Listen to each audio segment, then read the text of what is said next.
नमस्कार बंधुरा आमी श्यामल गांगुली हमारी सबुजेर गल्प चैनेले आपनादेर प्रत्येकके स्वागत जानाई। आज के आपनादेरके जेटी देखाते चलेछि सेटी होच्छे पुरीर किछु साइट सीन जेटा आमरा गिয়েছিলাম गत बछर सेप्टेम्बर मासे।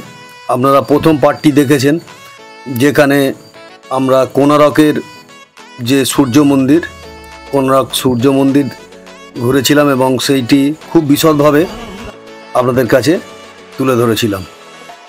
আজকে যেটি দেখাতে চলেছি এটি হচ্ছে পুরীর একদম পুরী জগন্নাথ টেম্পলের থেকে আশেপাশের কিছু সাইট সিইং, যার জন্য আমরা হোটেল থেকে বেরিয়ে 600 টাকা দিয়ে একটি অটো রিক্সা ভাড়া করেছিলাম। আমরা 6 জন ছিলাম আমাদের পরিবার সহ। তো আমরা প্রথমেই অটো রিক্সা যাচ্ছিল তার সাথে কথা বলে সে আমাদেরকে নিয়ে যায় পুরীর যে স্বর্গদ্বারের দিকে সমুদ্রের ধার ধরে প্রথমেই একটি কালী মন্দির পড়ে। এই কালী মন্দিরটার নাম আমরা জানি না, কিন্তু বেশ সুন্দর জায়গা, ছিমছাম পরিষ্কার পরিচ্ছন্ন জায়গা। সবার প্রথম আমরা মা কালীর দর্শন করি। এই যে দেখতে পাচ্ছেন কালী মায়ের মন্দির, পিছনে হোটেল আছে। সম্ভবত এই হোটেলটি কোনো বাঙালি প্রতিষ্ঠানের এবং তারাই এই কালী মন্দিরটি স্থাপন করেছেন। এরপরে আমরা পৌঁছে যাই কাঠিয়া বাবার আশ্রমে। কাঠিয়া বাবার আশ্রমটা অনেক বড় এবং সেখানে বহু কিছু দেখার আছে। এই যে আপনারা দেখছেন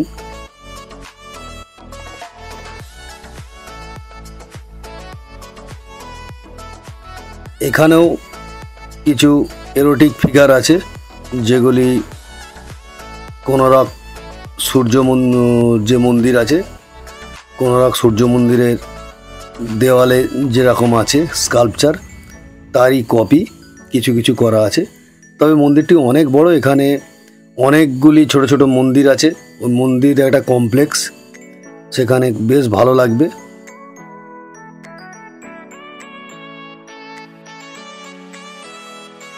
এটি হচ্ছে মানে স্বর্গদ্বার থেকে যেতে গেলে প্রথম দিকেই এটি পড়বে। ওখানে মোহনা রয়েছে, যদিও আমরা মোহনায় যাইনি। আমরা কালী মন্দির দেখে পৌঁছে যাই কাঠিয়া বাবার আশ্রম। একটু ধৈর্য রেখে শেষ পর্যন্ত দেখুন, তাহলে যারা পুরীতে বেড়াতে যান তারা এই জায়গাগুলিও দর্শন করতে পারবেন। বিকালের দিকে দুপুরের পরে আপনি যদি 3টে সাড়ে 3টের মধ্যে বেরিয়ে পড়তে পারেন, সন্ধ্যা পর্যন্ত বেশ ভালোই ঘোরা যাবে। এই কাঠিয়া বাবার আশ্রম, কাঠিয়া বাবার আশ্রমের পরে আরও কয়েকটি জায়গায় আমরা যাব, আপনারা দেখতে থাকুন। এখন যেটি দেখছেন ওঙ্কারেশ্বর মন্দির। ওঙ্কারেশ্বর মন্দির আকারে অনেক বৃহৎ, মানে মন্দির কমপ্লেক্স। এবং এখানে দেখুন রাধাকৃষ্ণের এই যে যুগল মূর্তি কি সুন্দর করে সাজানো আছে এবং দোলায় দুলছে, অল্প অল্প হাওয়া লাগছে তাতে দুলছে। খুব সুন্দরভাবে এই মন্দিরকে সাজানো আছে ওঙ্কারেশ্বর মন্দির। অসংখ্য দেয়াল চিত্র এবং বিভিন্ন ধরনের দেবদেবীর মূর্তি এসব দিয়ে সাজানো ওঙ্কারেশ্বর মন্দির। দেখতে বেশ সময় লাগবে, একটু ধৈর্য ধরে দেখতে হবে। অনেকগুলি মন্দির আছে, তার মধ্যে ওঙ্কারেশ্বর যে মন্দির চত্বর বা যে আশ্রম, সেখানে এই মন্দির কমপ্লেক্সের মধ্যে অনেক মন্দির আছে। এরপরে আমরা যাব, সেটি হচ্ছে গুপ্ত বৃন্দাবন। এটি গুপ্ত বৃন্দাবন নামই বিশেষভাবে বাঙালিদের কাছে বর্তমানে প্রচলিত। অনেকেই গুপ্ত বৃন্দাবন জানেন না, আমরা সেই গুপ্ত বৃন্দাবনই যাব। এখনও আমরা রয়েছি। এটি হচ্ছে ওমকারেশ্বর মন্দিরের মধ্যে। গুপ্ত বৃন্দাবনে এত সুন্দর সুন্দর জিনিস আছে, মানে দেখতে দেখতে খুব কম করে হলেও আপনার 1 ঘন্টা সময় দিতে হবে গুপ্ত বৃন্দাবন দেখতে গেলে।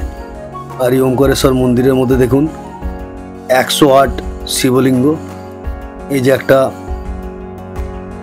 বড় মানে রাক্ষসের মুখ করা আছে, এটি হচ্ছে প্রবেশদ্বার। এর যে জিভটা বেরিয়ে আছে, এই জিভের উপর দিয়ে যেতে হয়, কিন্তু ভিতরে ঢোকার আমাদের দর্শনার্থীদের জন্য গেটের মুখ থেকেই দেখতে হবে আপনাকে, ভিতরে ঢুকতে পারবেন না। ওখান থেকে জুম করে যতটা সম্ভব এই শিবলিঙ্গর ছবিগুলি বা ভিডিও যতটা পেরেছি আমার মোবাইলে ধারণ করেছি। দেখুন অসংখ্য অসংখ্য শিবলিঙ্গ। দেখুন এই টেবিলটা রয়েছে, সেখানে রয়েছে, তার পিছন দিকেও রয়েছে, আর সামনে নন্দী। আর এখন এই যে দেখছেন শিবের বিভিন্ন ফিগার। এখানে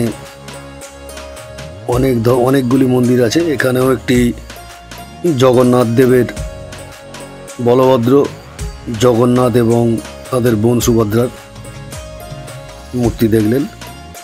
এটি ওমকারেশ্বর মন্দিরের এটা বড় করিডোর। তারও দেয়ালে বিভিন্ন ধরনের দেবদেবীর মূর্তি, প্রতিমা সেগুলি আছে। দেখতে বেশ ভালো লাগে। ওমকারেশ্বর মন্দির চত্বরটাও বিরাট। এবারে আমরা পৌঁছে গেলাম এরপরে গুপ্ত বৃন্দাবন। এই গুপ্ত বৃন্দাবন এটি একটি আলাদা নাম আছে, আপনারা দেখতে পাবেন সাইনবোর্ডে গেটের উপরই লেখা আছে। এটি একটি গৌড়ীয় আশ্রম। তারপর আমরা ওখান থেকে চন্দন সরোবরে যাই। চন্দন সরোবর হচ্ছে প্রভু জগন্নাথ দেবের পিসির বাড়ি। আমরা পৌঁছেছিলাম সেখানে সন্ধ্যাবেলা। তখন মন্দিরে প্রবেশ তখন নিষিদ্ধ, কিন্তু আমরা এই যে চন্দন সরোবর, যে বড় লেক, এই লেকের মাঝখানেই হচ্ছে মন্দিরটি, এবং লম্বা মানে ঢালাই করা করিডোর করা আছে, তার উপর দিয়ে মন্দিরে প্রবেশ করতে হয়। যাই হোক, বন্ধ থাকার জন্য সেই সময় করে আমরা পৌঁছতে পারিনি। এই যে আপনাদেরকে বলছিলাম গুপ্ত বৃন্দাবন বা গৌরবিহার আশ্রম, এই গৌরবিহার আশ্রমটা অনেক বড়। এই গৌরবিহার আশ্রমের আমি কিছু স্টিল ছবি তুলেছিলাম, সবটা ভিডিও করার সুযোগ হয়নি। স্টিল ছবিগুলি আপনারা দেখুন, এখানে দেখলেই বুঝতে পারবেন যে এখানকার যে সমস্ত মূর্তিগুলি করা আছে এত অপূর্ব, দেখতে দেখতে আপনার কখন আপনি বিভোর হয়ে যাবেন, এত সুন্দর। তাও সন্ধ্যা হয়ে আসছিল, অনেকেই তাড়া দিচ্ছিল, বিশেষ করে যার অটোতে গিয়েছিলাম বাধ্য হয়ে আমাদেরকে তাড়াতাড়ি করে দেখতে হয়েছে, বা সব ভিডিও বা সব ছবি তুলতে পারিনি। এই যে দেখুন কত সুন্দর সুন্দর ওখানে মূর্তিগুলি আছে। এটি কিন্তু গুপ্ত বৃন্দাবন। অনেকেই গুপ্ত বৃন্দাবন শুনেছেন নাম, অনেকে যাওয়া হয়ে ওঠে না। তবে এবারে যখন আপনারা পুরীতে যাবেন অবশ্যই গুপ্ত বৃন্দাবন ঘুরে আসবেন।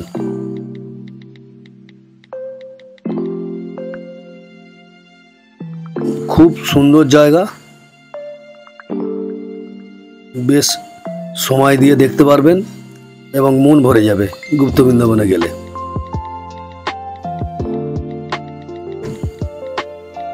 আমরা গুপ্ত বৃন্দাবনে আমরা বেশ কিছুক্ষণ সময় কাটাই। তারপরে আমরা সেখান থেকে চলে আসি গুন্ডিচা মন্দির। গুন্ডিচা মন্দির, এটি হচ্ছে জগন্নাথ দেবের মাসির বাড়ি। সেটিও সন্ধ্যা হয়ে যাওয়ার জন্য মন্দিরের গেট বন্ধ হয়ে যায়। গুন্ডিচা মন্দিরেও আমরা ঢুকতে পারিনি, বাইরে গেটের বাইরে থেকেই কিছু ছবি আমরা তুলেছিলাম। তবে আপনাদের সকলকার কাছে আমার অনুরোধ, আপনি যদি আমার এই চ্যানেলে নতুন হয়ে থাকেন তাহলে অবশ্যই চ্যানেলটি সাবস্ক্রাইব করবেন, ভালো লাগলে লাইক, কমেন্ট এবং শেয়ার করুন।